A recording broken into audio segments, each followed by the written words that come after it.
ரித்தனியா பாவம், அவருடைய தகப்பனார் தன்னுடைய குழந்தை நல்லா இருக்கணுங்கிறதுக்காக எக்கச்சக்கமான செலவு பண்ணி திருமணத்தை முடிச்சு வச்சுருக்கிறார். டவுரி கொடுத்து, காரு கொடுத்து, கோடிக்கணக்கில் செலவு பண்ணி பொண்ணு வசதியாக இருக்கட்டும்னு சொல்லி திருமணம் முடிச்சு கொடுத்துருக்கிறார். தற்கொலைக்கு முன்னதாக ரித்தன்யா தனது தந்தைக்கு வாட்ஸ்அப்பில் அனுப்பிய ஆடியோ பதிவுகளில் தனது மரணத்துக்கு காரணம் கணவர் கவின்குமார், மாமனார் ஈஸ்வரமூர்த்தி, மாமியார் சித்ராதேவி ஆகியோர் உடல் ரீதியாகவும் மன ரீதியாகவும் தன்னை துன்புறுத்துவதாக அனுப்பியிருந்தார். அந்த ஆடியோ பல்வேறு பகுதிகளில் பரவி பெரும் அதிர்ச்சி ஏற்படுத்தியிருந்த நிலையில் கணவர், மாமனார் மற்றும் எல்லாரையும் கைது பண்ணியிருக்காங்க. தேவையா? கோடிக்கணக்கில் செல்வம் இருக்கிறப்ப ஏன்பா இந்த வேலை? அதை விட பெரிய கொடூரம் என்னன்னாக்க, தகப்பனார் சொல்கிறது பாருங்கள், மாற்று வாழ்க்கையை அமைக்கலை என்பது அவரவர் விருப்பம். என் பொண்ணு ஒருத்தனும் செத்துட்டா, என் பொண்ணை இழந்தாலும் கூட எனக்கு அது பெருமையாக தான் இருக்குது அப்படிங்கிறார் இவர். இது ஒரு ஆணாதிக்க மனப்பான்மையில் பேசுகிறது. இந்த ஒருவனுக்கு ஒருத்திங்கிறது இது கல்லானாலும் கணவன், புல்லானாலும் புருஷன் சொல்லிட்டு வைக்கிறாங்களே, இது தாங்க எல்லாத்துக்கும் காரணமாக அமையிறது.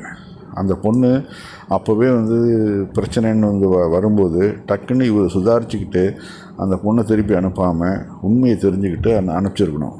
நம்ம பக்கம் எந்த ஒரு நியாயமும் இல்லைன்னு தெரிஞ்சுக்கிட்டு அந்த பொண்ணு வேறு வழி இல்லை, மாமியார் வீட்லேயும் கொடுமை நடக்குது, தன்னை புரிஞ்சுக்கிற வகையில் தன்னுடைய தந்தையோ தன்னுடைய தாயோ இல்லை அப்படின்னு சொல்லி தான் கடைசியில் அந்த அபல பெண் பூச்சி மருந்தை சாப்பிட்டு செத்து போயிருக்கிறாப்புல. ரொம்ப ரொம்ப கொடுமையான நிகழ்வு இது. இதில் நாம் முதல்ல நினைக்கணும், இந்த திருமணத்தை ஒருவனுக்கு ஒருத்தி அதாவது திருமணம் போயிட்டாக்க அவள் கடைசி வரைக்கும் அந்த புருஷனோடு தான் இருக்கணும், இறப்பு வரைக்கும் அப்படின்னு நினைக்கிறது இருக்குதே, இது மிகவும் மடத்தனமான ஒன்றுங்க. இது ஒரு அக்ரிமெண்ட்டு தான். உனக்கு பிடிக்கலையா, டக்குன்னு ஒதுங்கிட்டு வேற ஒரு கல்யாணத்தை பண்ணிட்டு போய்கிட்டே இரு. எதுக்கு இந்த கண்ணானாலும் கணவன், புல்லானாலும் புருஷன் சொல்லிக்கிட்டு அந்த அந்த நாதாரி பண ஆசை பிடிச்ச அந்த குடும்பத்தையும் அந்த கணவனையும் நினச்சி எதுக்கு நீ வாழ்நாள் ஃபுல்லாக கஷ்டப்படணும்? அந்த காலத்தில் பண்ணாங்க. இப்போல்லாம் பெண்கள் நல்லா படிச்சுட்டு அதாவது புது புது வேலைகளில் அமர்ந்துருக்குது. அது பாட்டுக்கு தன்னுடைய லைஃப்பை தாராளமாக அமைச்சிக்கிறதுக்கு வாய்ப்புகள் இருக்குது. இதில் குற்றவாளி நான் சொல்லணுன்னாக்க, அவர்கள் மாமியார் வீட்டில் இருந்தாலும் தகப்பனாருடைய தான் நான் குற்றத்தை சாட்டுறேன் அதிகமாக. ஏன்னாக்க அந்த பெண் புருஷன் சரியில்லை, பொண்டாட்டி அங்கே மாமனார் சரியில்லை, மாமியார் சரியில்லைன்னு சொல்லும் போதே அந்த பொண்ணை அங்கே அனுப்பிச்சிருக்கக்கூடாது. நீ வாமா பேசுவோம், பேசி தீர்ப்போம், முடியலன்னா டைவர்ஸ் வாங்கிடுவோம், உன்கிட்ட காசு இருக்குது, இதை விட இன்னொரு 10 கல்யாணம் கூட பண்ணலாம். அப்புறம் எதுக்கு தேவையில்லாமல் அவர் திருப்பி அந்த வீட்டுக்கு திருப்பி அனுப்பிச்சு அந்த கொலைக்கார கூட்டத்தோடு போய் அந்த பொண்ணு தன்னுடைய வாழ்வை முடிச்சுக்கிற லெவலுக்கு ஆக்கினதுக்கு முழு காரணமும் இந்த தகப்பனார் தான். அதான் பாருங்கள், மாற்று வாழ்க்கை அமைக்கல என்பது அவரவர் விருப்பம். என் பொண்ணு ஒருத்தனுக்கு ஒருத்தின்னு செத்துட்டா, என் பொண்ணை இழந்தால் கூட எனக்கு அது பெருமையாக தான் இருக்குதுங்கிறது பைத்தியகாரதனமான வார்த்தை. ஒரு பொண்ணு இழந்தது அவருக்கு பெருமையாக இருக்குதான். அதாவது ஊரே வருத்தப்படுது, இந்த அபல பெண்ணு போயிட்டாப்படியே அப்படின்னு சொல்லிட்டு. ஒரு தகப்பங்கிற முறையில் எனக்கு பெருமையாக இருக்குதுங்கிறாரு.